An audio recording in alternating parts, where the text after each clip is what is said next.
Questions and doubts are a common and necessary part of every journey. They help find the best answers to life's hard questions and to challenge long-held beliefs that might not actually be true or proven or healthy. They can keep us from harm or help us to escape bad situations. Sometimes our questions and doubts can set us free, but they aren't easy, and these trying times can make us feel even more disconnected, desperate, and alone. But you are not alone. Recovering from Religion is an organization comprised of people just like you, people who have asked questions, who understand doubt, who can help you navigate through the confusion, and who are genuinely there to help. 24 hours a day, any day, you can reach out for encouragement and support on the telephone or via online chat. And RfR even provides online communities to connect with others just like you, even if you choose to do so anonymously. Recovering from Religion is a safe place where you can reach out, explore your questions, converse with a friend, and be completely yourself without fear. No judgment, no rejection, just an opportunity to connect with someone who understands. There's no reason to go it alone. Recovering from Religion is ready whenever you are. Reach out today at recoveringfromreligion.org.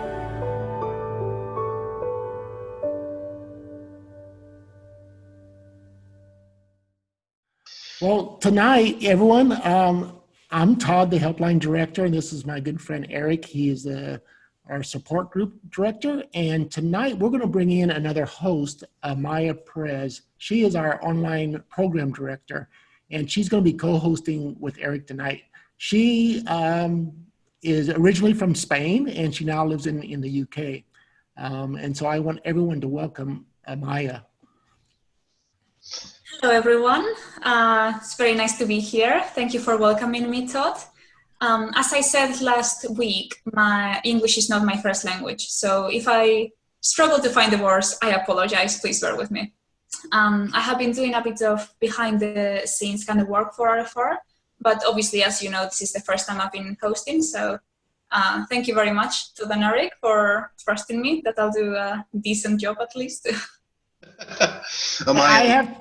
I have to say, if Eric and I are looking good on here, it's because of Amaia, the work that she's doing behind the scenes. If we're looking bad, it's just because Eric and I are bad sometimes. That's just Fully concur with that.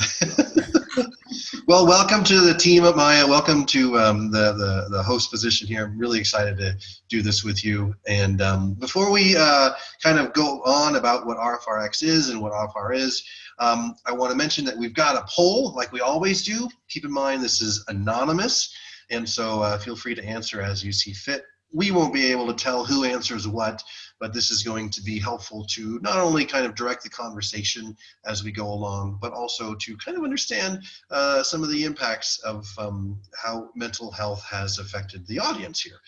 All right, so Amaia, welcome, and you want to tell us a little bit about what RfRx is? Sure, yeah. So RfRx is basically a weekly session that we do in which we invite guests to talk about different topics, a lot of the times related to religion, but also not necessarily strictly just about religion. We have had the amazing Praia speaking about sexuality. We've had all sorts of topics, and we have a lot of amazing speakers coming up. So this is not a replacement for the helpline community, and this is just our support groups. This is just like a complement for it, and it's just a place to provide good advice and support to all of you who are maybe looking for some information on a specific topic, or just to have something to do on a Monday evening. I like it. And tell us a little bit about what RfR is too. Recovering from Religion.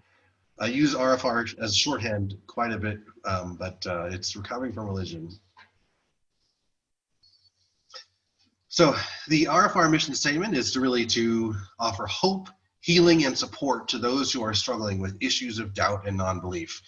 One of the questions we get a lot is, how do we offer hope, healing, and support for people who reach out to us?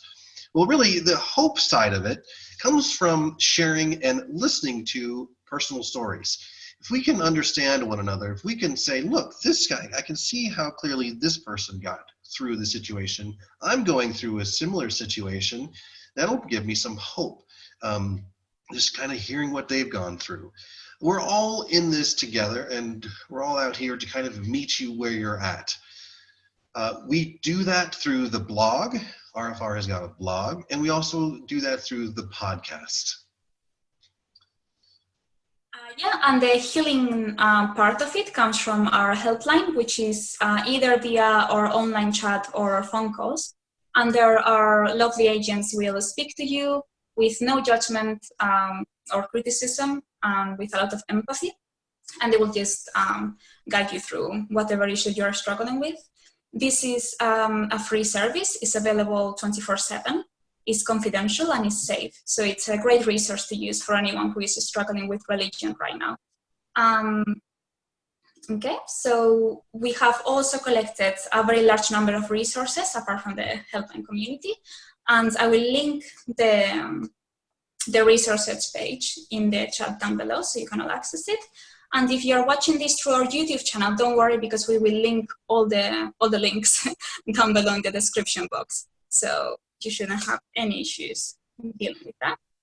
Now, with the support side of recovering from religion, we have the peer-to-peer support groups. And those are face-to-face, in-person meetings that occur all across the globe. Now, obviously, due to obvious reasons, we're not having the in-person meetings yet, but we are able to conduct them through video chat, through Zoom. There are 42 groups around the world, and we are looking to form up even more. If there is not a group in your metro area, and you might be interested in forming one up, you can reach out to us at the recoveringfromreligion.org website, and we'll be able to talk to you about how to do this. You'll also be able to find the nearest support group to you at the RFR website. And we also have the private helpline community. It's another way of supporting people, in which you can chat and meet people who have similar backgrounds as you. And we have groups from all sorts of types, from LGBTQ+ to ex-military, ex-Christians, ex-Muslims, really just all sorts of groups you can imagine. You will find your place there. Apart from the chats, they also hold Sunday Zoom meetings, so you can know each other a little bit more personally. And if you would like to join this group, all you have to do is just go to the helpline and speak to one of our agents, and they will guide you through all the steps you need to follow in order to find the right group for you. Excellent. And in another area of support, we have created the Secular Therapy Project. This is a project where we realize that in some places we fall short with, we can't do everything that a person would need within the peer support based system. And so what we've done is found a way to carefully screened licensed mental health care professionals all across the world. And we screen them for 3 different criteria. First, they have to have appropriate licensing in their state or their country. Second, they've got to maintain a secular practice. I can't tell you how much time I've wasted after sitting through a therapy session with a person and a professional therapist, and they say, you need to go pray about this more. You need to go take a look at this Bible verse some more. Here's a book about what Dr. James Dobson says about, and they're like, oh, this is just a waste of my time. I was being proselytized to. So that's one of the screening criteria, is they have to maintain a secular practice. And the third criteria that they're evaluated by is making sure that they are using evidence-based treatments. That is at seculartherapyproject.org, and we've got that linked. Yeah, and healing also comes from the volunteering side of RFR. So RFR volunteers find great purpose and really a meaning in helping other people, especially in times like this. It's just a great way of focusing your efforts into something that is generally good and that actually helps people. So we are always looking for volunteers. And if you would like to join, I will leave the resource down below again, so that you can all check it out if you're interested. Perfect. Now, last week, Amaia, we got to hear from Mandisa Thomas, the founder and president of Black Nonbelievers, about how to utilize our secular communities. And I got to tell you that for me, when I realized I was an atheist, I suddenly looked around and felt incredibly alone. And it wasn't until I found a local secular group where I began to find like-minded folks who I can share things with, discuss things with, what I couldn't do with my immediate family or my old community in the religious circles. And so her talk and her discussion really rang true for me and hit home. It reminded me about how important that the secular community was to me that I plugged into. I began to really kind of grow as an atheist and as a non-believer, and it was something that I couldn't have done by myself. I had to have a group of folks around me to help with this growth and this understanding. Yeah, I think she gave a great input, especially from someone who, she said that she wasn't like religiously indoctrinated from the beginning, but she still had to struggle with religious dogma around her just because the environment that she was seeing, a lot of people were religious. So that was very interesting to listen to. And she also shared just how many organizations and resources there are for non-believers, both locally and nationally, which was really amazing to see, because sometimes you can feel so lonely and isolated when in reality there are actually groups and organizations you can join. It felt I felt relieved again, just to kind of see all of this this wider ecosystem of groups to kind of reach out to, instead of just so narrow in my own little community. It felt really, really good to know that there was more out there than just what I was seeing. So it definitely opened my eyes up some more. Well, next week, kind of in light of the recent events and all that has been happening around us, we're going to be bringing on some expert guests, Mandisa being one of them, to have a discussion about how racism and injustice really affect our mental health. So we kind of wanted to bring that up at the forefront in case we got any questions like that during our special Ask a Therapist event today. So moving on, if you have any topical questions or comments or inquiries, we've set up a brand new email address, and you can send all of those to rfrx@recoveringfromreligion.org. And you'll see that email is in the comments. So we've had a lot of you reach out to us over the last week since we've set it up, and it's really made this Ask a Therapist discussion going to be very successful. In addition to that, we have all of our previous RfRx recordings with their appropriate descriptions and resources and notes, all at our YouTube channel, and that is youtube.com/recoveringfromreligion. So tell us, Amaia, how is this meeting going to get laid out? Well, usually it's a discussion for an hour and then a Q&A section and then a handout time. But this session is going to be a bit different because I think all of it is going to be just a Q&A section, because we have received a lot of questions in our RfRx email. So our therapists today are going to answer to those questions that you have all sent. Just as a reminder, it's again confidential. No personal data is going to be shared. They're just going to answer their questions with the expertise that they have. Exactly, yeah. So while we are having this discussion, if something pops up, type your question into the chat, and we'll see if we can get that fit into tonight's Q&A session. After that, we're going to have our world-famous Hangout once again. This has become a really popular part of our RfRx, where after we turn off the recording and kind of sit back, relax, and just hang out for however long you guys want to talk. Some of these have gone 3 hours after the actual discussion. It's been something of a phenomenon, if I might say so. Yeah, unfortunately I won't be able to join because it's the UK and it's almost 1:30 in the morning here. We are late for you over there. Apologize, but I just can't deal with that. But anyway, we have some amazing guests today. So we have Praia Westerband-Otero, who is LMHC CASAC, and she's a mental health professional specializing in individual relationship, alcohol and substance abuse, and sex therapy, with an emphasis on alternative relationships. So welcome, Praia. We also have Rebecca Williams, who is LMFT.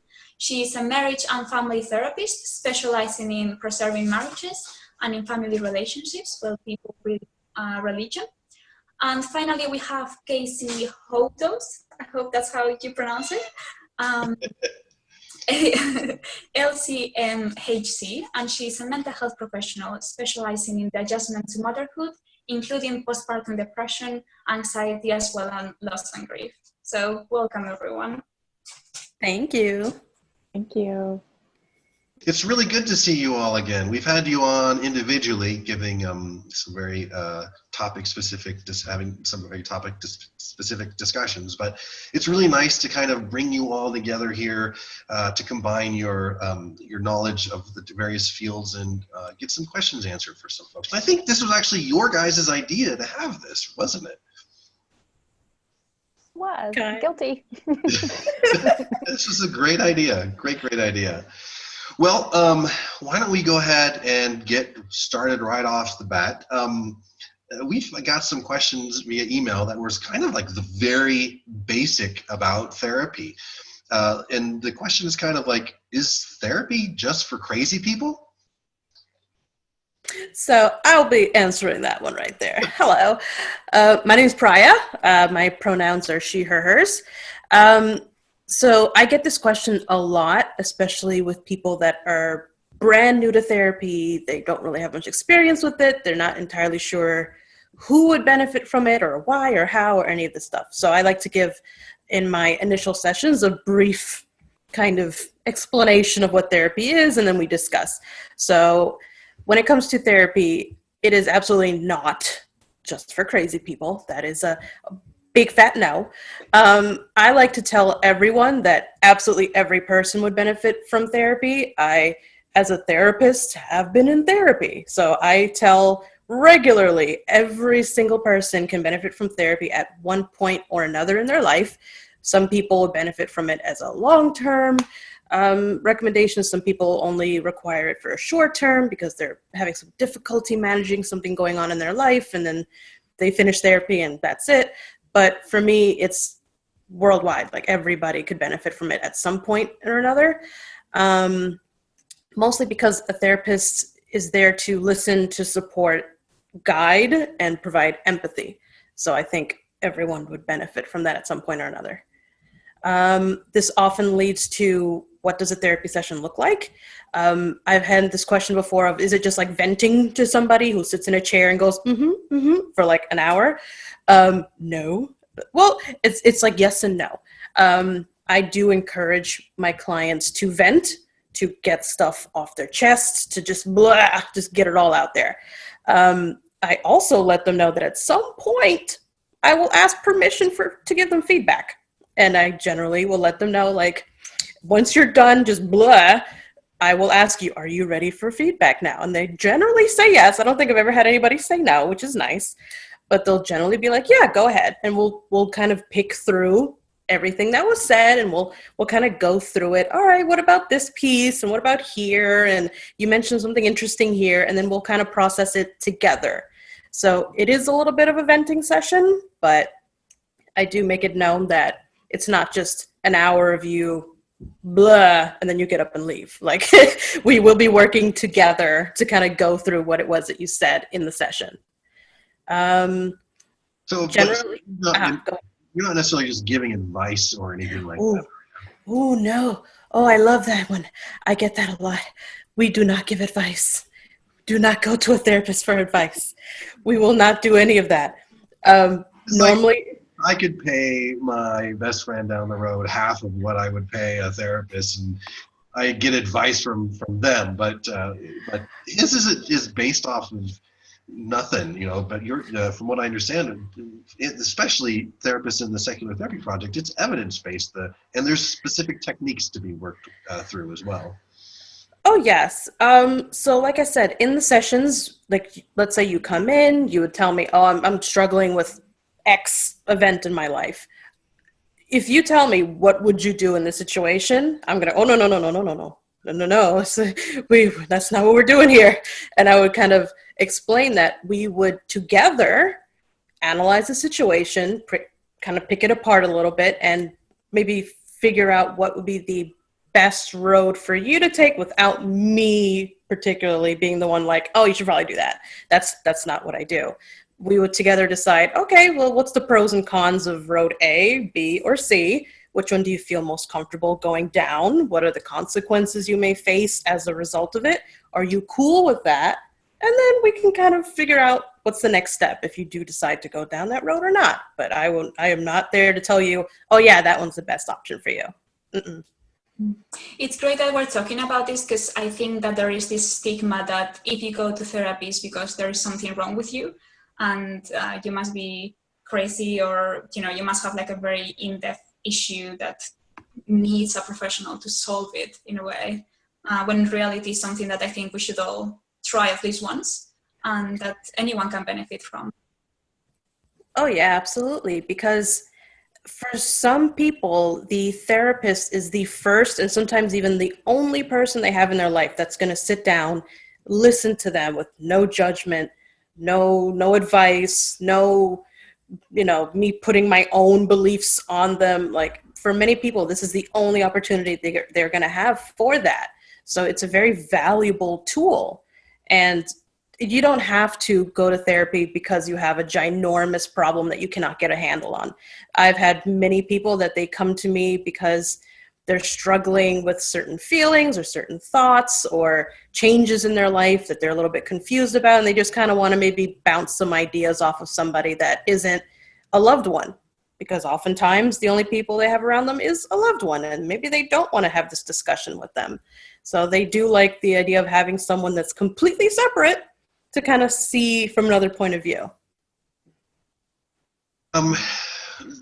There's also a lot of religious leaders that will counsel folks. I know that my parents, or maybe I shouldn't say, yeah, I'll say this. My parents were, when I was young, they went, instead of to a marriage therapist, they went to their local the pastor and sat down and talked with them. I would imagine, like, I'm a little biased here, but I would imagine that's way different. Yes. What's different about that? Sometimes skill is different. Like, there is a thing called pastoral counseling, and those people get some counseling skills. And there are some pastors who are also trained, licensed mental health professionals, and I don't want to discount that. And at the same time, I think you really have to look at a person who is in that place where they're both a church leader and a mental health person. Like, they're walking a real fine line, I think, and you have to decide what is first, right? Because you may go to one of those church people expecting that you're getting mental health advice, right? That you're getting mental health help and support, and what you're really getting is religious teaching. And if that's not what you want, that's not a good fit for you. They are not the same. Got it. Even though there are people who try to walk that line, they're not the same. So this would kind of lead into the question of how would I find a therapist that would be right for me? What would it look like to find a good fit, if that's the right word? I think good fit is a perfect word. And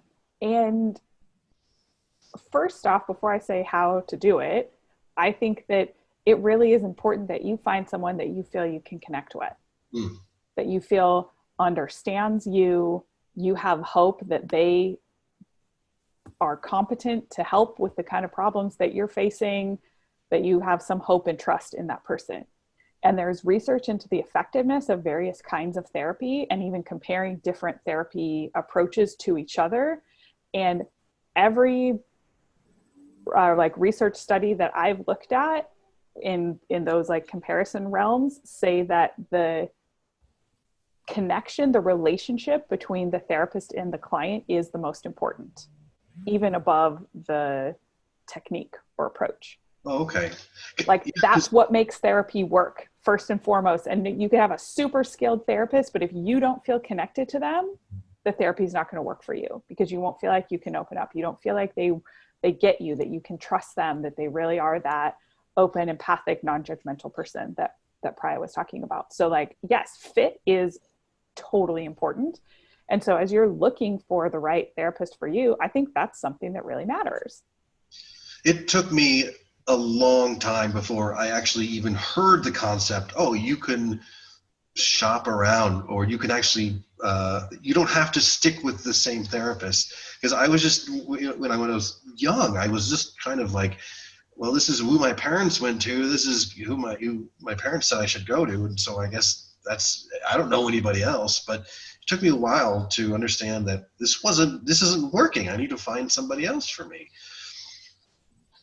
So yeah, as far as like finding a person, Google is a wonderful tool to look for therapists near you. The Secular Therapy Project is a great place to start because some of that vetting has already been done for you in terms of knowing that your therapist is, competent and using evidence-based approaches and runs a secular practice. Like that's a great place to start. And then you're going to look at message some of them, look at their website, see who you feel hopeful and connected to. And you can like call people. I do this. I know lots of therapists will do free phone consultations.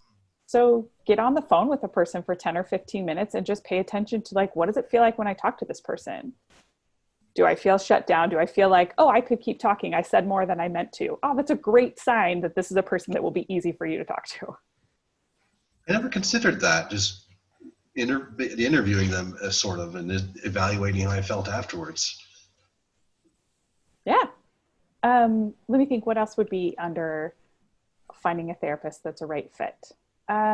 If you're looking for something really specific, you could look for a therapist who has training in that thing. Like even the three of us here, right? Like I do couples therapy and relationships, like that's my thing. I also can do secular therapy with individuals, but if you're really looking for relationships, I would probably be a good fit for you, assuming the personality thing works as well, right? And Kayce helps with transitions to motherhood, and Praia does sex therapy. So if you know, hey, this is the thing that I want to work on, you can use that in your search to help like narrow down. Is there a person who, when I read their profile or when I look at their website, they are speaking to the need that I have? So it's not like one therapist fits all situations in, because I come from a construction background, and so this is going to be very crude, but it sounds like there could be a therapist for electrical issues, there could be a therapist for plumbing issues, a therapist for drywall issues or something like that. So that makes a lot of sense. There's specialists out there. Sure. And when you think about like human beings and human relationships are so complex, there is no way that any one individual is going to be 100% competent and expert in all of the possible things. Just like, if you want to go to a construction example, you got a general contractor and then you contract out special jobs for other things. Yeah, that makes sense. Okay, very cool. And if I don't like the therapist, what can someone do? Okay, this is Rebecca with my therapist hat on. First is, I think first and foremost, you could talk to your therapist. What? Tell them, yes. Tell them what's not working for you. And often this is like part of the healing, and it might be part of the work that you have to do. So if in my regular life, I have a hard time telling people, like setting boundaries with them, telling them that I need them to change, asking for my needs to be met, that's probably going to show up in my relationship with my therapist too. That I also have a hard time in that relationship asking for my needs to be met, speaking up, telling someone what's not working. And the great thing about the relationship with the therapist is that they're there solely for you. And so that's what I would say first and foremost. If something about the therapy isn't working, talk to the therapist about that and give them a chance to either help you work through the thing that is hard for you or to change. Because sometimes we don't know. We're just human also. And so I might not know that something that I said just really doesn't work for you, or that you would prefer a different way. I'm thinking, actually, a client that I worked with just a few months ago, maybe 3 sessions in, was like, do you just have like a paper? Could you give me a paper that like lists out these things? And I went, oh, yeah, I didn't realize that that's really what you were wanting from me, is like a big picture checklist of these are the skills I should be practicing. Oh, I was wow. like, sure, I could put that together for you. And I just like right off the top of my head listed a whole bunch of things. And at the end of the session, this person said, that was the most helpful thing. I loved when you did that. And we had this moment where I said, did you see how that happened though? It happened because you told me what you needed. And I was able to meet the need for you. I didn't know that's something that you needed. So you don't like the therapist, you don't like how it's doing, first and foremost, talk to them. And if they blow you off, if they get all defensive and make it like it's your problem, if they're not able to change to meet your needs, then you stop booking appointments with them and you find someone else. I like that. And in the context of quarantine, I'm sure a lot of people are struggling with their mental health. So people could wonder, do I have to wait until quarantine is over to be able to find a therapist? Or can I do it now? Well, I'll jump in here. I also wanted to piggyback on something Rebecca was saying too about if you don't like your therapist. I think when you get started with a new therapist, it's important to not be afraid to let that therapist know if you've had a bad experience with another therapist and what didn't work for you. And most therapists will probably ask you in your first session, like, have you seen a mental health professional before? And probably will ask you a little bit about that history. And I think it's important, to say like, well, I really wanted homework and my previous therapist wasn't that kind of therapist, or I felt judged by my last therapist, and, provide examples maybe for the new therapist, so that you start off knowing what didn't work, and your new therapist can take that into consideration when, as they are trying to help you. So that's another little tip that I have. But absolutely do not wait. If you need support right now, there are so many great therapists offering telehealth. There are therapists who only do telehealth. And then there are so many right now who are offering that in lieu of in-office face-to-face appointments. And even if, you think that the video, a virtual session is intimidating for some reason, I would really challenge you to give it a shot, because right now that might be all that you can find. And it's really important to get the support that you need. And if you think, if you really are thinking that at some point you'll want to do in-office, find somebody who is offering telehealth now and eventually can see you in the office when the time comes.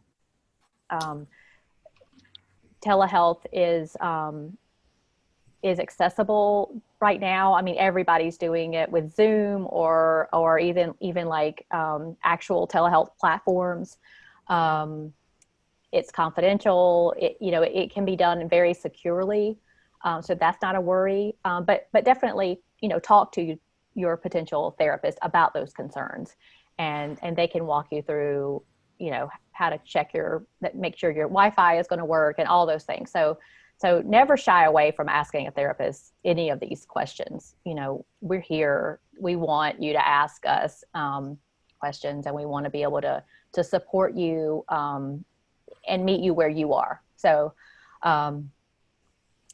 like I said, even if you think, well, no, I just want to wait until I can see somebody in office, I would just encourage you to get the help that you need now, and worry about that when the time comes. Yeah, it's great that you're saying that, because I think there is this like old school kind of idea that a real therapy has to be in person, that it can't be online, that if you do it online it's because there's something that's not working, or that you're not going to have that connection with the other person. But there's been plenty of evidence that online therapy does work. So it's great that we have these resources in times like this. Absolutely. And I'm sorry, Rebecca. Go ahead. It's true. Like, you are missing out on some of the body language cues, and it is not the same. as a face-to-face visit. But it's certainly effective. And right now, getting the help that you need is the most important thing. So I think that is like the priority. And if you're worried that your therapist will go over whether or not telehealth is right for you. Certainly if you are having, suicidal thoughts, there are certainly some issues that probably wouldn't be appropriate for telehealth, but your therapist can help you decide that. Sorry, Rebecca, what were you going to say? I was just going to say this is part of the fit issue, is that for some people, you might not be able to find a therapist who lives nearby you or whose office is close enough for you to access that has the skills to meet the problem that you're facing. And so online therapy is a great way for you to find that person who can help you if there's no one in your community that is a right fit for you. I mean, even before the pandemic, I regularly get people, even through Secular Therapy Project, who are in other parts of my state, but find me, and we do online sessions because they can't find a therapist close to them.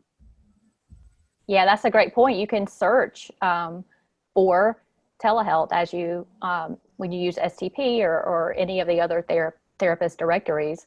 You can usually, there's a setting or a filter for therapists who offer telehealth.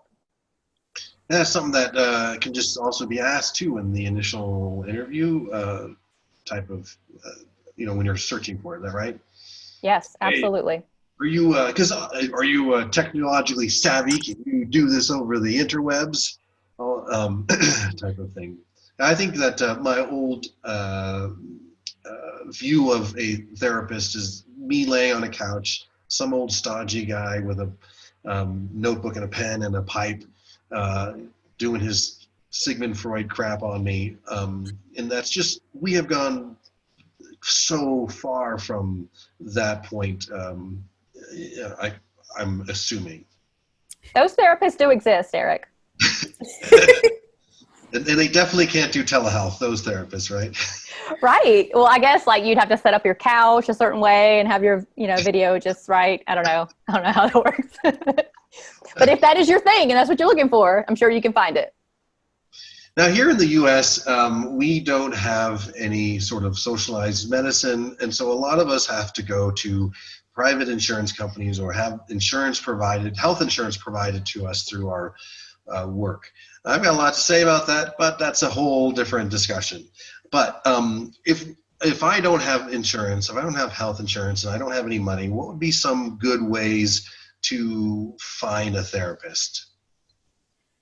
Yeah, that's a huge issue, especially here in the US for sure. There are a lot of therapists who will offer affordable rates, or sometimes you might hear the term sliding scale, which just means that a therapist will negotiate a fee with you based on your income and your financial situation.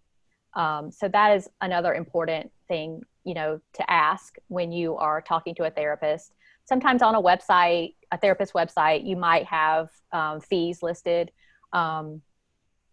And in the Secular Therapy Project, I believe, is there a setting there that says sliding scale or pro bono?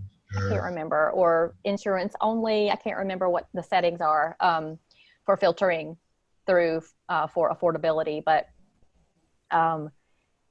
that's really common these days, the sliding scale, from what I understand.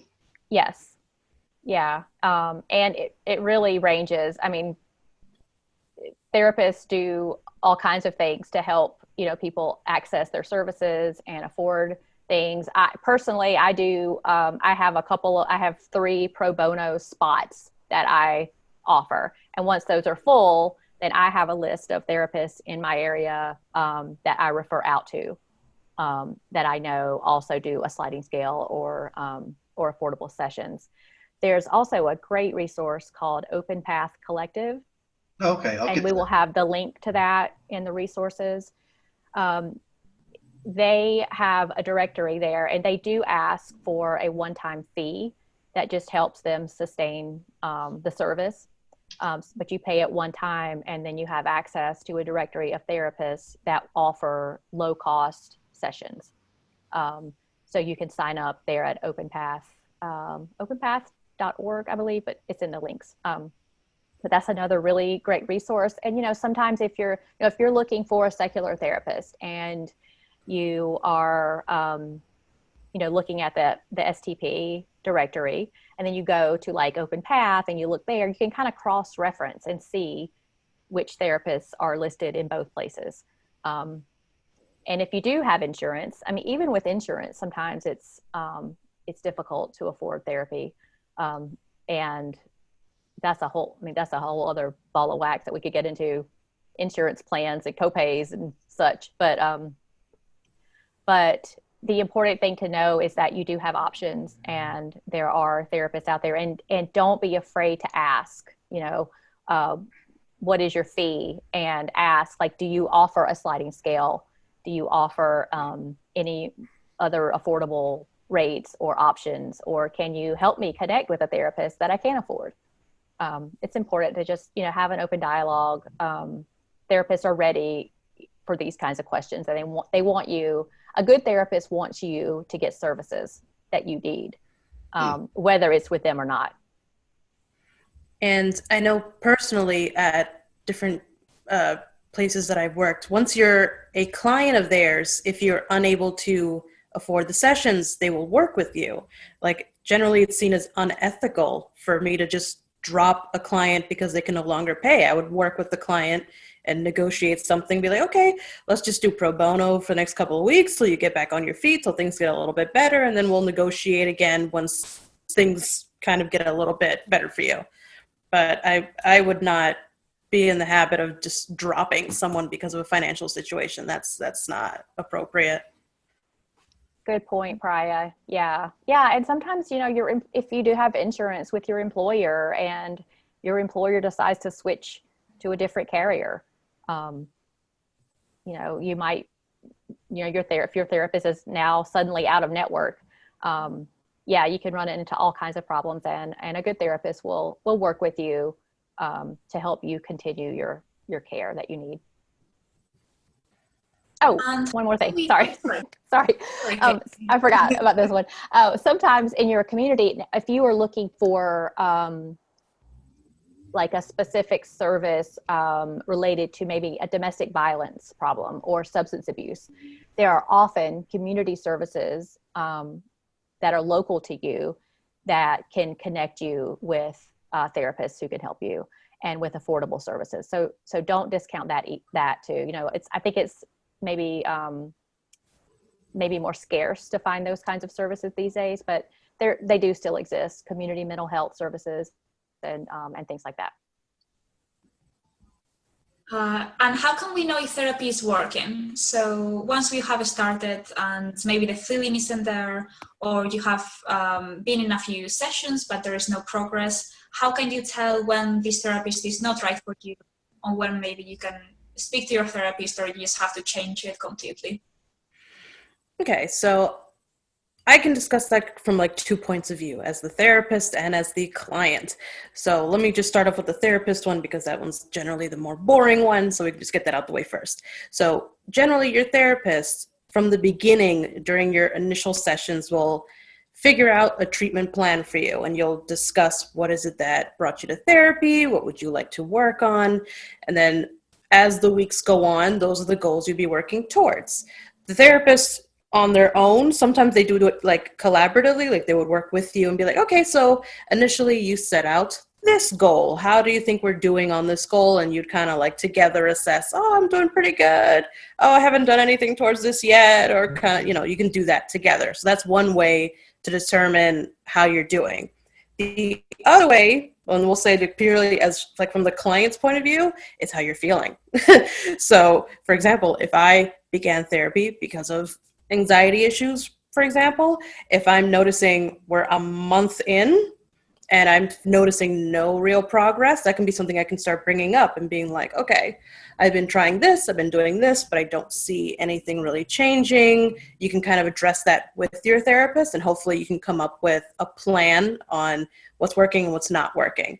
There are some issues that do take a little bit longer So that's something to also keep in mind, that not everything is going to really be visible in the first couple of weeks. There may be some things that will take a bit longer. So I generally like to have like regular touch-ins, I don't know, like little touch base kind of sessions of like, okay, we're 3 months in. How do you think we're doing? And I'll normally with my client analyze and we'll assess, like, this is working, this is not working, I need more of this, I need less of this. And we'll collaboratively, we'll work together to make sure that they reach those goals that they set from the beginning.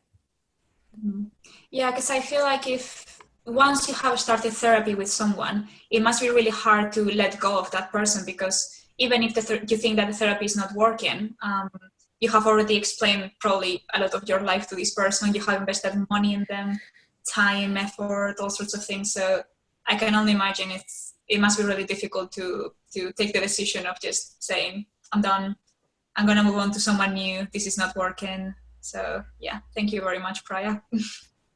No problem. But I always recommend, like, sometimes as a therapist, we can kind of sense when things are not quite gelling, you know? Sometimes you can kind of tell. And I like to take the proactive stance, and I'll ask, so how do you think things are going? And more often than not, I'll get a pretty decent, fully, brutally honest answer. This sucks. And I'll be like, all right, let's talk about it. Why does it suck? What sucks about it? And we'll work on it. But yeah, I've had a lot of situations that are difficult because of that, of like, wow, this person knows my entire life story. I've told them things I've never told anyone in this universe, and now I'm leaving. And it can definitely be a difficult process. Before I close a session with anybody or close like a treatment with anyone, we have those discussions of, how was it? What did you learn? You know, if they're going to see another therapist, then sometimes, hopefully in a perfect world, I would talk to the other therapist and like establish some sort of communication, but that's almost never the case. But, you know, I try to make it as painless as humanly possible if I can. Yeah, and another question that I think a lot of people can relate to is, how do you deal with family members or close friends who are maybe struggling with depression, or maybe another disorder? It doesn't have to be depression, but how do you help someone who is struggling, especially now in quarantine, where I think everyone is dealing with mental health issues a little bit more than usual? Yeah. This is hard. Well, I know. I mean, because like we all, like, I know for me, like I look at the person, or like, dude, that guy needs counseling, or that guy needs a therapist, or but more sincere, like almost as a joke in a sense, but more sincerely, there's people that I care about, and I want to see them living their best life. I want to see them not struggling or suffering anymore. What, you know, and I love how Amaia asked it in the email, or like, how do we support these people? Yeah. Okay. So first thing I think is that you have to be clear with yourself about what you can do and what you can't do. Like, you all by yourself can't make your family member not depressed or not anxious. I think a lot of times our efforts at supporting people get kind of muddied up when, like, we have an expectation that I tried to help you, therefore you need to get better, because if you don't get better, then that means I failed at helping you. Or I need you to get better so that I feel good, which isn't actually helpful to the person who's feeling depressed. And also you can get really frustrated if you're like, I'm trying to help and nothing's working. And then that puts pressure on the relationship as well. So that's like the first thing, is to just be really clear about what your role is and what's within your ability to control. And then I think that you have, other therapists, feel free to chime in here on this one, but I think you have honest conversations with people about like, hey, I've noticed these things and I'm worried about you. How can I help? Or I know of this resource. Would it help you if I do a little bit of the work of vetting and just like send you a few names? If you've been in therapy yourself, you could say something along the lines of like, I found this was so helpful. Would you like me to help you find a therapist? Or whatever. Maybe you don't even go that far. You just say, hey, when I felt like this before, therapy really helped me, and leave it at that. Probably depending on how close you are to the person and the nature of your relationship ahead of time, you would know what level of support or honesty felt right there. Because they could get offended by someone telling them you need a therapist, basically. Sure, right? Like I'm not going to more politely. I'm not going to do that to my, child's elementary school teacher or something. Like, hey, you seem to be down. Here's some names. But to one of my best friends or, my spouse even, I might be a little more honest about like, hey, I think that you need help, or I think that what's going on is kind of more than we can handle on our own. Let's get you some support. But always done in a way that's just about like, I love you. I see that you're suffering and I want you to not suffer anymore. Yeah, when you're coming from a place of concern, really genuine concern about the person because you care, I think that will come through. And like you said, Rebecca, really knowing that ultimately it's their responsibility. You can certainly love somebody without putting yourself or taking their problem on as your problem. But yeah, and asking them like, you don't really seem like yourself these days. I've noticed you've been withdrawn. What do you need? Is there anything that you need from your support network? I think especially with a person who's depressed, like asking those questions about what you need and then offering suggestions. Because in some situations, a friend might be like, yeah, I am depressed and I really just want to be alone. So please don't be offended if I turn down all of your invitations. Mm-hmm. Somebody else might be like, yeah, please keep inviting me to things and don't be mad at me if I show up and I'm kind of a grump. I'm just glad to be there. Okay, cool, right? Someone else might be like, I really don't want to go out, but could you come sit on my couch with me and we're going to watch some stupid TV? All right, fine, right? But like, ask your friends what they want, offer some suggestions of things you could do, and then listen to what they tell you, because you might think that something is helpful that they actually don't experience as helpful. So be open to receiving that feedback too about what they really want. I like that. That's awesome. What would a typical therapy session looks like? Like if I was brand new into this and I stepped into an office of a professional mental health counselor, what can I expect? Okay. I'm going to say it depends, which is a super frustrating therapist type answer.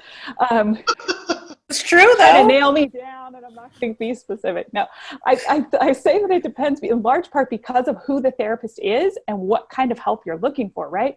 Even within my own practice, a first session looks really different if I'm working with a couple than if I'm working with an individual. It's just different. There's different types of questions that I would ask you. I'm sure that, amongst the three of us, given our different specialties, the things that you talk about in a first session are going to be different. But in broad general terms, you should expect to be able to talk about what's bringing you there, what you want help with. I think most therapists do some version of this in talking about what's the end goal, not just what's going wrong, but where do you want to be? If everything was fixed, what would that look like? How would we know that we arrived at your successful outcome? And sometimes when people are looking for therapy, they're really stuck in, I'm unhappy, this isn't working, everything's wrong. And even just taking some time to think about, well, what is it that I even want out of this? That question is therapeutic. So you should have some type of conversation about what the problem is and where it is that we're trying to go. And then there's just like wide variety, right? Depending on therapy style, depending on their, what the presenting problem is, what type of skill you're working on. Most therapies are going to be talk-based, where we're going to talk through problems. Therapy can be like a mirror for you, like to hold it up to yourself so that you can see how you show up for other people. You can see the things the therapist like reflects back to you, the stuff about yourself that you aren't always aware of, so that we can work with those things. Sometimes they're strengths too, like, wow, did you realize that you do this thing and this is this amazing thing that you have, or resources that you have, or whatever. So yeah, most therapies are probably talk-based. There are some therapy modalities, especially to do with dealing with trauma, that might be more body or brain-based therapies. And so those sessions might look a little bit different. What should absolutely be there is, like we talked about before, that you trust and feel comfortable with your therapist. There should be some limits around your privacy, that what's spoken in the therapy session remains confidential. The therapist isn't talking about that with other people, sharing information with your family members that you don't want shared, whatever. And for anyone in this group, what shouldn't be there is conversations about God or religion, stuff that you don't want to be there, right? I think it's really important to, I mean, this is just me as a therapist and where my own ethics are. Like, I pay close attention to what is my job in this setting and what is not my job in this setting. And I am careful about not stepping outside of that. Like, you are here to see me, to work on these issues, and for me to help you with these things. And we're going to stay with that. And I'm not going to move outside of like, putting my ideas on you or my opinions about whatever other thing is out there. I don't know if anybody else wants to chime in on that, or if we've pretty well covered what therapy sessions are like. Did I answer the question? I don't know. Well, You did a great job. generally in the first session, sometimes the first to the second, you can expect quite a bit of paperwork depending on which yes. office you're going to. So I like to tell everybody the first session is generally the most boring, because you're going to be doing a lot of paperwork, and it's going to be just like interviewee and just be getting basic information about you, is just like, you know, where do you live and what do you do and all this type of stuff. Generally after that session is where we really get to the good stuff. But I always like to give that little disclaimer of that first session, not the most fascinating in the universe. You know, if you're really expecting to jump full blast in it, we may not. We may get to a little bit of it, but we may not go full blast first session. The points that I always like to kind of make people aware of what should not be in therapy, any type of judgment, any type of, like, I remember one time I went to my therapist and I was telling her all this, like, this basically dating stuff, and she was like, "Oh, so you want to be a prostitute?" And I remember just being like, this woman hasn't the faintest idea what I'm talking about. She just threw an assumption at me, and I was gone after that. It was just like, I was done. And that can sometimes unfortunately happen, where sometimes you'll encounter a therapist that just either completely misreads a situation or interprets things through their own lens, and they're going to throw it at you. And unfortunately, it can cost the relationship, because it's hard to come back from that. It's not impossible, but it can be hard to come back from that. You know, it would take quite a bit of work. But yeah, boundaries are huge. I always like to make it very clear of, you know, I'm a therapist, you're my client. Yeah, we're going to get to some really intense, intimate conversations, but let's try to make sure that that distinction is clear, because sometimes I may have those little situations of, you know, getting a Facebook request or something like that. Oh. And that can lead to some awkward conversation in the session the next week that I see you, and I'm going to be like, I probably would rather that didn't happen. So I try to make sure when I have my therapy sessions, everything's very upfront, you know, very, you know, I go at things very, very casual, and just be like, hey, you know, this maybe is not the best thing to do. Let's talk about it. And, you know, I try to make sure it's never from a confrontational, judgmental, punishing kind of stance, which is often what people get outside of therapy. So I make it a very clear decision not to come from that place. Yeah, good job, Praia. One more thing. I'm so sorry. I keep talking over. Okay. Your turn, Rebecca. Okay, on the paperwork thing, I would say sometimes the paperwork is required by whatever organization the therapist works for, or it might be required by your insurance company. The therapist might have to fill out some stuff after the first session so that you can get your future sessions paid. Sometimes that's the case. In any case, a little bit of get to know you at the beginning is really important because you're paying for an individualized experience. And so the therapist needs to take time to really get to know you so that when we get into that stuff about helping you change later on, you can feel confident that the things that we are talking about are based on our understanding of you and not some generic one-size-fits-all kind of solution that you could have got from reading a book. And I like to tell people that up front so that they have some understanding of like, yeah, the first session maybe isn't the most exciting, but it's really important so that I can appropriately help you later on. It really is for your benefit long-term. And I think if you know that going into it, because I also am a therapy client, and I just sort of know that the first session is like, yep, we're going to go over some history and I'm going to answer some questions and whatever. And when you know that that's part of the process, you might leave that first therapy session feeling hopeful rather than discouraged, or feeling neutral rather than discouraged. Yeah, totally. Yeah, I was going to say something similar about the paperwork piece being important, and read it, like read over your therapist's policies. They will probably go over them verbally with you the first session, but we know paperwork, it's not fun. Like, we don't do it to punish people. We do it to gather really important information that we want to have it written down, and we want to have, sometimes it works to just as reminders to the therapist on what to actually go over verbally with you. So all that stuff you're writing down in the forms, you're probably going to go over with them during the session too. And it's all really important information. And like Rebecca said, sometimes it's required by law. But don't hesitate to ask. You can always ask, like, why are you asking me this question? Yeah.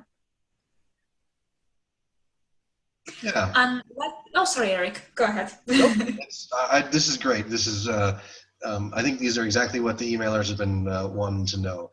You want to take the next one, Amaia? Sure, yeah. I was just wondering, how would a therapy with a child look like in opposed to with an adult? What sort of differences there are? What can a child or a teenager expect when they walk into therapy for the first time? Okay, so depending on the age, it can definitely look incredibly different. Generally, the youngest I like to work with is about 8 years old. Once we pass that threshold, I start to be in territory I'm not entirely comfortable with. So a lot of times therapists do set certain age limits. Like, I've met some therapists that will work with preschool on. I've met other therapists that only go from like 13 on, it really depends on your comfort levels, your expertise, things like that. With a very, very young child, therapy tends to be more play therapy, because generally you cannot get a very, very young child to sit with you for, let's say, 30 minutes at a time and start really talking about some deep topics and like really get some introspection. Some can, not all of them can. Some of them can do it in short bursts. Some of them, I found it's really beneficial to do it in a way that's non-threatening. So oftentimes we'll use toys, and Uno has become, the best thing in the universe, because I'll be just playing a game with them and just kind of, so how you feeling? What's going on with you? What's going on? And they're just playing. They don't even realize oftentimes that you're asking all these questions to get to know them better. Other therapists, they'll use drawing is a very common example of something you can do with a child, between drawing, painting, making a collage. Some of them even make like dioramas and make like full-on little constructing, all these types of things. Sand play was very popular for a lot of offices. They had like the little, was it kinetic sand? That's like this really trippy sand that's like weirdly thick. It's weird. It's awesome though. Kids love it. They love it. So we start just building things, or Lego blocks, and just start building things. And it just becomes like, a lot of the times the children see me more as a friend than a doctor, which is an interesting place to be in, because then we start to build that trust, and they can tell me things that maybe they can't tell their parents, or they don't feel comfortable telling their parents. So teenagers are a whole nother ballgame, because generally they don't want to play the games. Some of them do, but generally they don't want to play the games. With them, oftentimes we'll use music or TV, and I'll relate with them through those, like, oh, what you watching lately? And then we'll just start talking about this, and oftentimes we'll relate it back to whatever's going on with them in their life.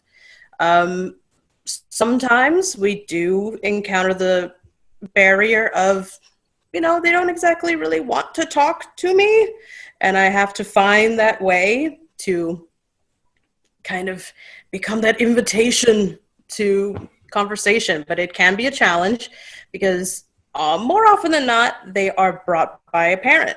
So it's a little bit different when it's an adult coming in saying, oh, I want help with these things. Oftentimes, especially with the teenagers, they're brought by their mother, father, guardian, whoever it is, saying, I want you to help my child with this. And then it becomes this awkward situation of like, but is that what the child wants? And then I have to kind of figure out that way to balance both. When it comes to the actual session, depending on who you work with, sometimes the therapist will meet with the parent first individually to get like a view of what's happening, and then they'll meet with the parent with the child. Sometimes they'll meet with the child individually, and then it really depends on who you work with, the order that they do things. I generally like to do a little bit with the parent first, with the kid's permission. I'll go out to the front and be like, hey, if it's cool with you, can I talk to your parent for a little bit so we can do some boring paperwork? And they'll be like, yeah, take them. And I'll be like, we'll be right back. And then, I talk with the parent because I don't want to do this in front of my client, because sometimes they'll be discussing things that maybe they don't want to be, discussed in front of the child right away. It can be kind of uncomfortable. It can create some awkwardness. It can just be a little too much too soon. Oftentimes I like to have the child themselves tell me certain things rather than it come straight from the parent. It really depends on the situation. Each situation, as with all things in therapy, each situation is different. It's really hard to kind of generalize much of anything. But my initial session with anyone who's under 18, I go full blast into the legal issues of it, of if the parent comes and says, I want you to basically be a spy for me and tell me everything that my child tells you, we're going to have a problem, because that's not what therapy is. Like, I'm here to support the child in whatever it is they need support, and only with their permission can I discuss certain things. And that can lead to some interesting legal issues, especially when it comes to, what are minors legally permitted to do in each state. Like, if a child comes to me with, let's say, a sexual concern, depending on what state we're in, I'm not legally obligated to share any information with their parent. So that can cause some definite issues, because if the parent comes to me, why didn't you tell me this? I have to explain to them legally, my hands are tied on certain things. We also, I know generally in therapy, we have to make very clear where the lines are drawn regarding confidentiality. If the child comes to me and says that someone is hurting them or that they want to hurt someone else, that I need to share that information. I can't keep that to myself. That's if the child is in danger. And really that applies to any client, child or adult. If the client is in any sort of danger of bodily harm, any sort of abuse, that's automatically, I have to break the rules of confidentiality. So I make that very clear when I work with my minors, of like, if your mom or dad comes in here and asks me what you said, I can't tell them, but like, if you tell me that you're planning to hurt yourself or you're planning to do something or someone's hurting you, then I absolutely have to tell them. And they generally go, okay, I understand, which is an uncomfortable conversation to have, but it's necessary. Yeah, I can imagine that a lot of parents feel like entitled to know what is going on. And I mean to like every single detail of the therapy, not just overall what you're discussing, or if there is actually something wrong that, as you said, that it could be dangerous for themselves or for other people. So yeah, I can imagine so many parents go in there like, just tell me what you're talking about. I want to know everything. Mm-hmm. And oftentimes I'll just invite them into a session with their child. I'd be like, if you really, really want to know, then let's schedule a little 3-way conversation, or whatever way you want to do it. And sometimes that works, sometimes it doesn't. We got another, Rebecca, Kayce, do you want to hop in on this anymore? Yeah, I would say because our audience here tonight is all adults, I think. on the kid therapy thing, it's most likely that we're talking to parents who might be taking their kids to therapy or thinking about taking their kids to therapy. And the other thing that I would add in there is expect that you will be getting homework as the parent. I know a lot of times when parents are frustrated and they bring their kids or teens to therapy, they want to be able to like pass them off to the therapist and say, fix them, and then give them back to me. And we know, I mean, I'm trained as a marriage and family therapist, and we think about things like the family as a whole, the whole like system, the unit. And we can't expect that kid to change all on their own. And for the therapy for your child to be really effective, you are probably going to need to do some things at home to support what's happening in the therapy too. So maybe that's, hey, the therapist has taught your kid these skills and we want you to know what they are so that you can practice them with your child at home. Or we're going to ask that you might change the rules at the house or the way that you do discipline or the way you talk to your child a little bit, not because we think that you're wrong and a terrible parent, but just because we see this as a way that we can really support your child and get them where they need to be and live in a great life as soon as possible. So just like know to expect that. And then when it comes, you don't have to feel real upset about it. And I know when I've worked with, I don't work with very many kids, but I do work with teens sometimes. And when I've worked with them in the past, I love the parents. It makes it so much easier when the parents come and say, if I'm doing anything wrong, just tell me how I can change. I really like, they just care about their kids and love them so much. Right. So if you go in with that attitude, knowing, teach me how I support my child, it'll be a much better experience for everyone. Well, that's the ideal. Right. Like I wish that was the situation every single time. Unfortunately, sometimes it isn't. And those, that it does happen. But yeah, like if we can work on this as a team of like everyone just on the same page working together to make sure that we reach that goal, it's amazing. And things can take time to work through. I think especially with teenagers. I used to see a lot of teenagers in my practice, and it can take a while for them to open up and trust the therapist. So, if you're a parent of a teen or a kid who's involved in therapy, give it some time. And don't lose hope right away, and don't expect, that your kid's going to walk out of their first session, being a brand new person. Right. As long as, going back to the fit thing, as long as you trust and like the therapist and your child trusts and likes the therapist, then just right, Rebecca, thank you. Time. Apparently that's the soapbox that I'm on tonight. That's a good one. Okay, and moving to a completely different topic, we have received a specific email from RfRx to the email account. The question is coming from someone who doesn't believe in God, but still has this urge to pray. So how can this person deal with this feeling that they need to pray? Yeah, I actually read this question when it was posted in our prep before this meeting. And what I would say to this person about why you still feel the urge to pray when something goes out of hand is that the connection between those things in your brain is strong and is something that's been repeated. So we know there's a saying from people who study neuroscience that neurons that fire together wire together. So in the past, you've been trained to think bad things happen, I should pray. Those things are connected in your brain. And so now when bad things happen, your brain automatically thinks time to pray. That doesn't necessarily mean that you maintain a belief in God, or that this is like the Holy Spirit trying to speak to you or something like that. It could just be that in the past, those two concepts were so closely associated together that when one happens, the other one still comes up. And that's like totally fine. And the great thing to understand about how our brains work is that we can also form new neural pathways. So you get to decide, when hard things happen, what do I want to do now?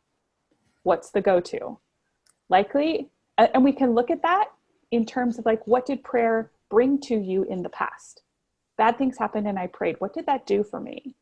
Did it help me feel calmer? Did it help me connect in with sources of support? Was it something that helped me feel like I was not alone?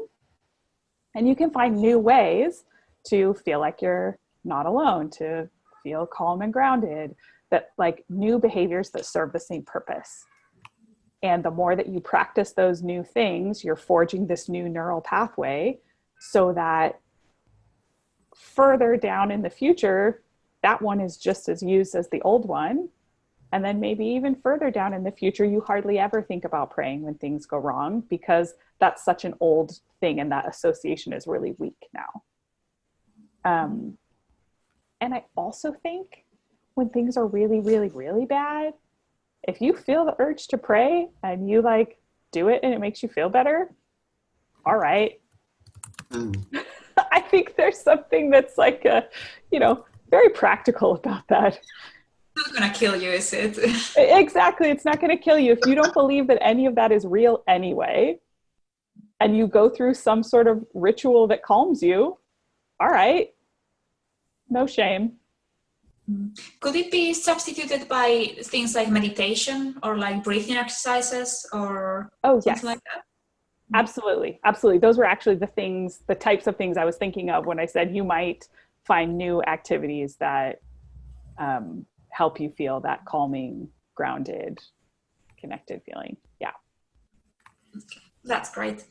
And for someone who is underage and still living with their parents, how can they, parents being Christian, how can they come out in a way to their parents in a way that is not harmful to them, as in them, the parents, or themselves, especially if, these parents are Christians to the point that they go to church all the time and they will probably think that their child will burn in hell or, they are sinners and all stuff like that. How can they come out to their parents in a safe way? Okay. There are like 4 questions embedded in that one. And I think a whole lot of it depends. If the person is underage and is still living with the parents, let's just be really real that in some situations it might not be advisable and it might not be safe to come out. If this young person is going to be kicked out of the home and be homeless, they might decide to not say anything to their parents until they're at a place where they have a good support system, they have somewhere else to live, they could take care of all of those things on their own. And I think that that's totally okay. If the person feels reasonably confident that like, I could do this and there might be some blowback, but my parents aren't going to, throw me out, then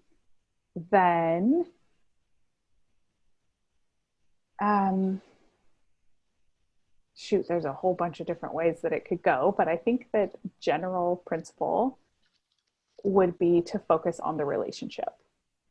This is my thing, right? This is what I do. Focus on the relationship. Tell your parents you love them so much. This information that I'm sharing with you doesn't mean that I reject you as parents. It doesn't mean that I think that you're terrible parents. I actually want our relationship to be better. And I feel distant when there's this big part of me that you don't know about. And so I'm sharing this with you because I hope that we can feel close, because I trust that you love me enough that we could still have a good relationship despite this big difference between us. I really like the phrase and I can't even claim it, I'll borrow it from another therapist, but that what we do in these situations is to turn up the volume on love. So to just really reinforce that I care about you, mom and dad. I love everything that you've done for me. I really want us to have a good relationship. You might think that some of those things are like a given and that they shouldn't need to be said. But in these types of hard conversations, especially when you know that what's going to be activated for your parents is their fear for your immortal soul, you need to be extra reassuring that you love them.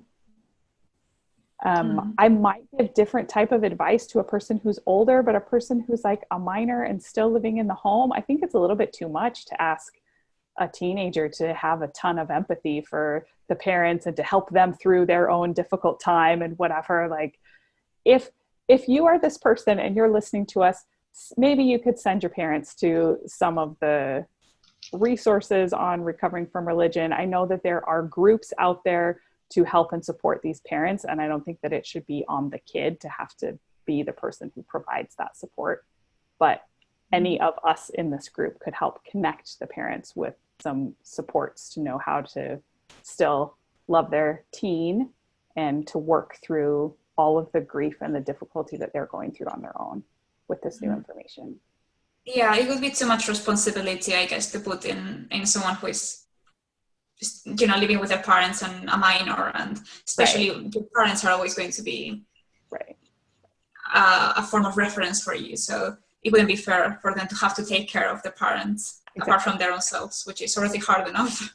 Exactly. That's not your job. Exactly. Okay. And if someone is like a new atheist, what sort of challenges can they expect to face once they have become an atheist, in terms of like societal like issues, like people thinking that they're going to burn in hell, or I don't know, not having any friends anymore, or what sort of challenges can they face and how can they overcome these challenges?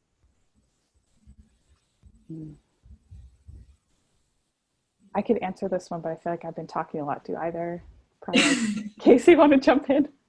Yeah, when I read that question, I wasn't sure about what they meant by where does it go wrong.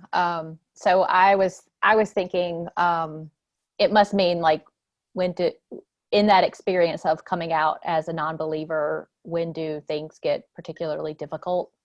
And yeah, not just socially, also like emotionally, like how can you deal with, I can imagine people struggle with fear of hell or a loss of purpose in life and things like that.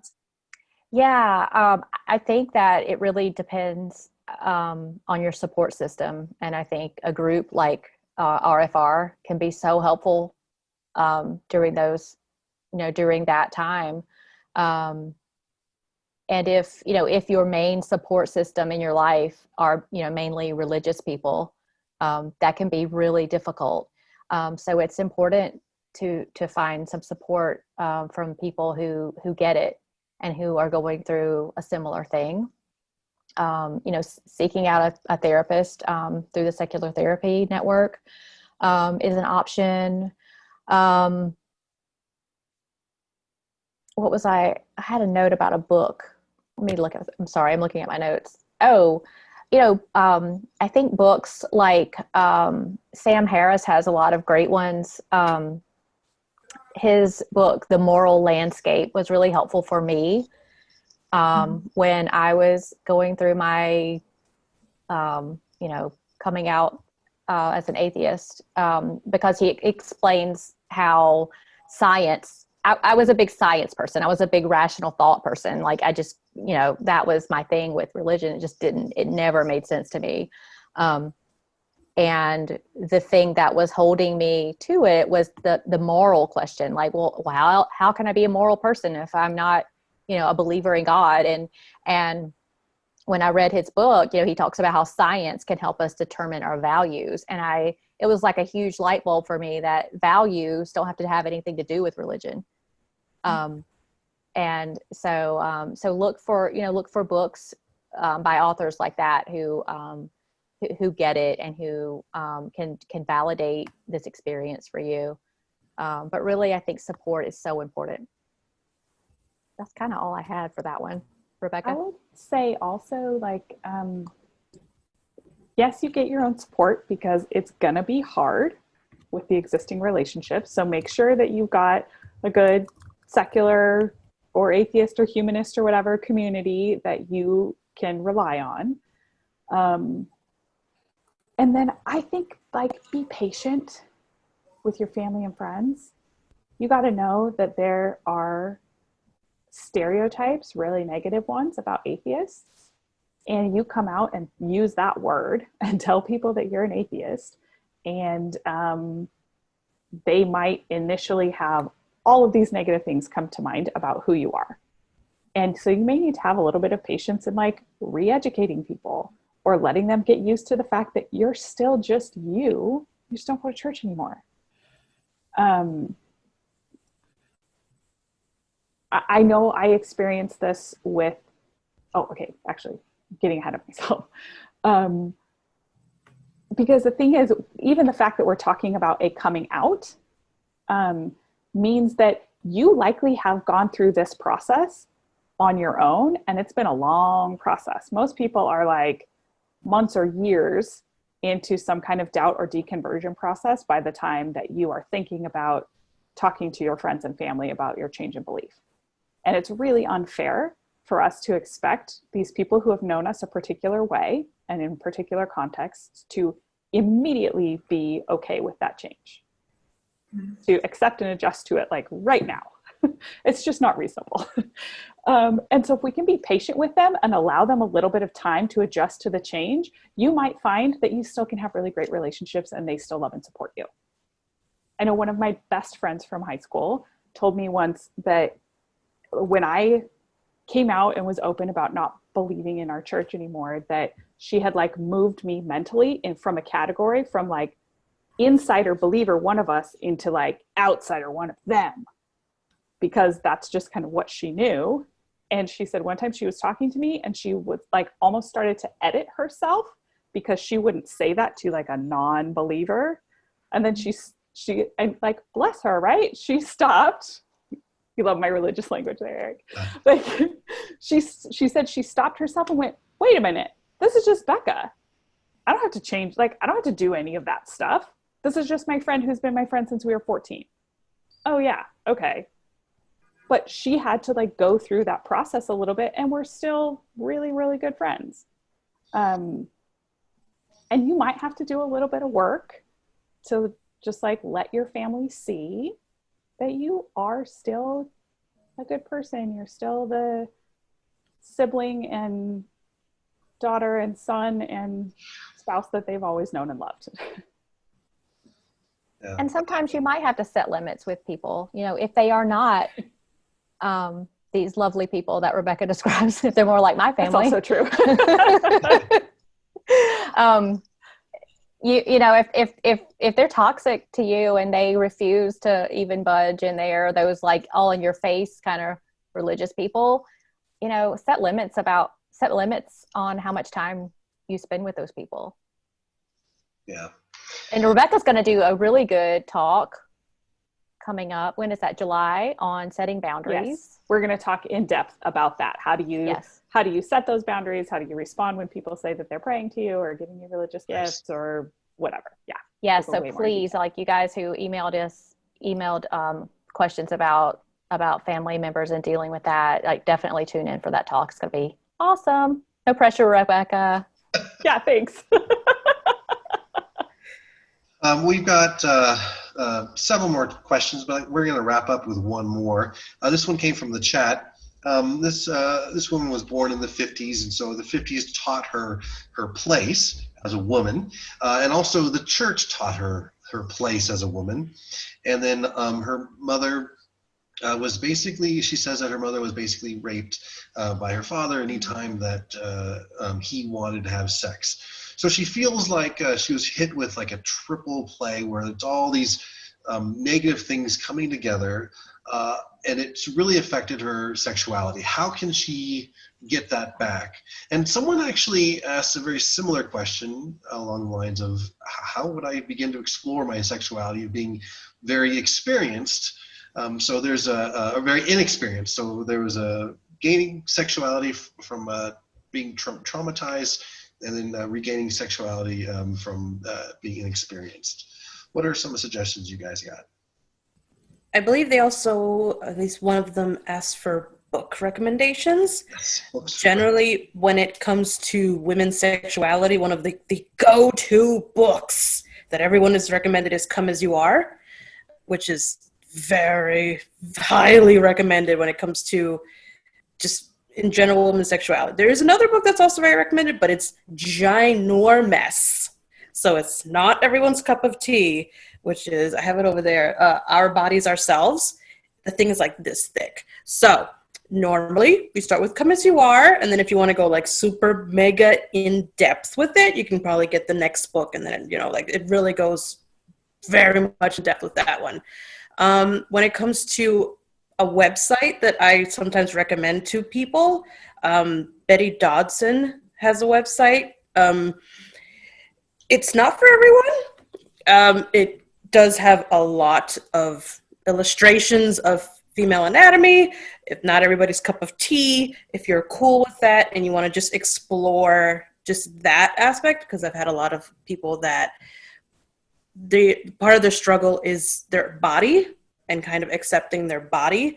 So if that's something that you're exploring, sometimes I recommend Betty Dodson's website and kind of take a look. It has a lot of writings on it. She even offers workshops on how to orgasm. Like she does a lot of work in this field. When it comes to